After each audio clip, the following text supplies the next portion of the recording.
嗨，大家好，我是果冻，欢迎来到我的幸福厨房。蘑菇浓汤是一道新餐厅里必点的汤品，浓郁的蘑菇鲜味和它丝滑的口感，使这道汤成为汤爱好者的首选。用15块钱，在家里就可以以新鲜的食材煮一大锅，跟着我简单的步骤一起做，就可以跟罐头汤 say goodbye 了。好啦，我们来煮蘑菇浓汤。先看看所用的食材，将蘑菇切成薄片。我使用的是白蘑菇和香菇，你也可以用你喜欢的新鲜蘑菇。把大蒜切成蒜米，将洋葱切成丁。用中火加热一个厚底的汤锅，锅不太热时就可以加入牛油。牛油融化后，加入切片的蘑菇，在蘑菇上撒一些盐，翻炒至蘑菇变软。加入洋葱丁，加入蒜米，把蘑菇和香料炒至香味散发出来，洋葱也会慢慢的变透明。把面粉加入锅中，大概炒个1分钟，去除生面粉的味道。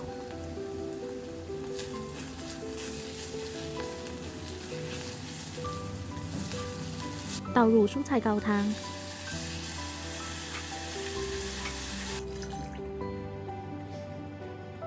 加入百里香和适量的黑胡椒粉，然后煮沸。汤一沸腾，就把火调至中小火，盖上锅盖，让蘑菇汤炖煮45分钟，偶尔搅拌一下。45分钟后，打开盖子，你会看到汤变得浓稠，香味也更加的浓郁。这时可以舀出一些蘑菇作为装饰。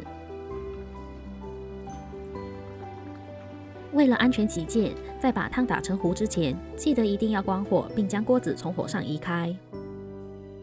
取出百里香，这里有个大厨都不分享的秘诀，那就是把牛油加入汤里一起打成糊，在对的时间点加入牛油一起搅拌，就可以把这道汤变得更加顺滑且有光泽。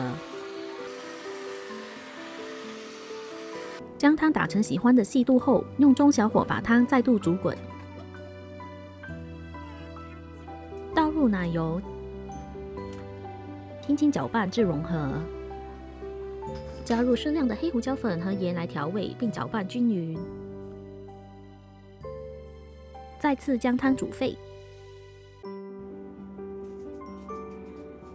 用之前捞上来的蘑菇片作为装饰，再淋上初榨的橄榄油，就完成啦！趁热享用一碗又浓又香的蘑菇汤，如果再搭配酥脆的蒜蓉面包一起吃，那就太棒了！快来试试这个食谱吧！记得留言告诉我你喜不喜欢。喜欢我们的视频，记得点赞、分享、订阅。我们下期见，拜！